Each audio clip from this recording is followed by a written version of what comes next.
റസ്മിനെ കൊല്ലാനുള്ള ദേഷ്യത്തിലാണ് ഗബ്രി. റസ്മിനെ ഒരിക്കലും ഇനി വെറുതെ വിടില്ല, എന്റെ വായിലിരിക്കുന്നത് മുഴുവൻ ഞാൻ വിളിച്ചു പറഞ്ഞുകൊണ്ട് തകിട് പൊടിയാക്കും എന്നൊക്കെയാണ് ഗബ്രി വിളിച്ചു പറഞ്ഞിരിക്കുന്നത്. സംഭവം മറ്റൊന്നല്ല, അവിടെ നമുക്ക് അറിയാവുന്ന കാര്യം തന്നെയാണ്. ജയിലിലേക്ക് പോകാനായിട്ട് ആ ജയിൽ ടാസ്ക് ഒരുമിച്ച് ജിൻഡോന്റെ ഒപ്പം റസ്മിൻ ഇട്ടതാണ് ഏറ്റവും കൂടുതൽ ഗബ്രിയെ ചൊടിപ്പിച്ചത്. ഓൾറെഡി അവർ തമ്മിൽ ഉടക്കാണ്. അതിന്റെ ഇടയ്ക്കാണ് ഈ ജയിൽ ടാസ്ക് വന്ന സമയത്ത് ഇവർ രണ്ടുപേരും ഒരുമിച്ച് നിർത്തിയത് ഗബ്രിക്ക് ഇഷ്ടപ്പെടാതിരുന്നത്. പക്ഷെ അതിനുള്ള കാരണം എന്താണ് എന്നുള്ളത് അവിടെ ജാസ്മിന്റെ അടുത്ത് വന്ന് റസ്മിൻ പറഞ്ഞു കൊടുക്കുന്നുണ്ട്. എന്തായിരുന്നു റീസൺ എന്നുള്ളത് അത് അവരുടെ റൂമിൽ മാത്രം സംസാരിച്ച വിഷയമായിരുന്നു. പിന്നീട് അത് ജാസ്മിന്റെ അടുത്ത് വന്ന് പറഞ്ഞു കൊടുക്കുന്നുണ്ടായിരുന്നു. ഇവർ തമ്മിൽ ഇനി വഴക്ക് വേണ്ട എന്ന് കരുതിയാണ് വന്ന് പറഞ്ഞത്. പക്ഷെ അത് ജാസ്മിൻ വന്ന് ഗബ്രിയുടെ അടുത്ത് പറഞ്ഞു കൊടുക്കുകയും ഗബ്രി അത് പോയി അഭിഷേകിന്റെ അടുത്ത് ചോദിക്കുകയും ചെയ്തു. അതാണ് പിന്നീട് കൂടുതൽ വിഷയങ്ങൾ ഉണ്ടാക്കിയത്. അവിടെ ജാസ്മിൻ വന്ന് പറയുന്നുണ്ട് ഗബ്രിയുടെ അടുത്ത്, നീ എന്തിനാണ് അത് പോയി ചോദിച്ചത്? അപ്പോൾ അവിടെ ഗബ്രി പറയുന്നത്, ഞാൻ ചോദിച്ചതല്ല, അവനായിട്ട് ഇങ്ങോട്ട് പറഞ്ഞതാണ് എന്നാണ് പറയുന്നത്.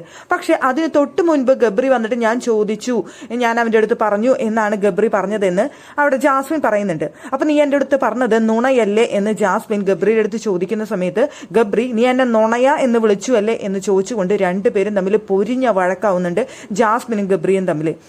റസ്മിന് വേണ്ടിയിട്ട് വാദിക്കാനായിട്ട് നീ എന്റെ അടുത്തേക്ക് വരണ്ട, നീ എന്നെ നുണയനാക്കി ചിത്രീകരിച്ചു, നീ എന്നെ നുണയാന്ന് വിളിച്ചു എന്ന് പറഞ്ഞുകൊണ്ടാണ് ഗബ്രി അവിടെ ഭയങ്കരമായിട്ട് ചൂടാവുന്നുണ്ടായിരുന്നത്. അപ്പൊ ജാസ്മിന് വല്ലാതെ ചൂടായ സമയത്ത് ഗബ്രിക്ക് പിന്നെ കലി അടക്കാൻ കഴിഞ്ഞില്ല. ഓളിട്ടുകൊണ്ടാണ് പിന്നെ ഗബ്രി സംസാരിച്ചത്.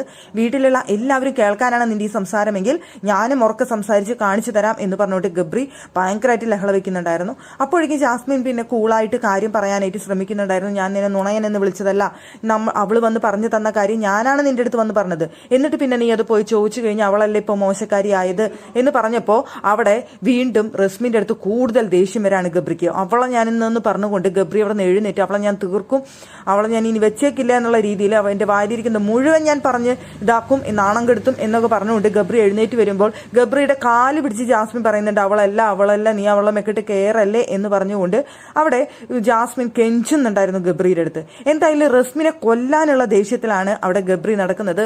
ഇത്രയും കലിപ്പ് ജിൻഡോയുടെ അടുത്ത് പോലും ഇപ്പോൾ ഗബ്രിക്കില്ല. റസ്മിൻ എന്തൊക്കെയോ ചെയ്തു, ഇവരുടെ ബന്ധത്തിനെ ഇത്രയും വഷളാക്കിയത് അവിടെ റസ്മിനാണ് എന്നാണ് ഇപ്പോൾ ഗബ്രി വിശ്വസിക്കുന്നത്.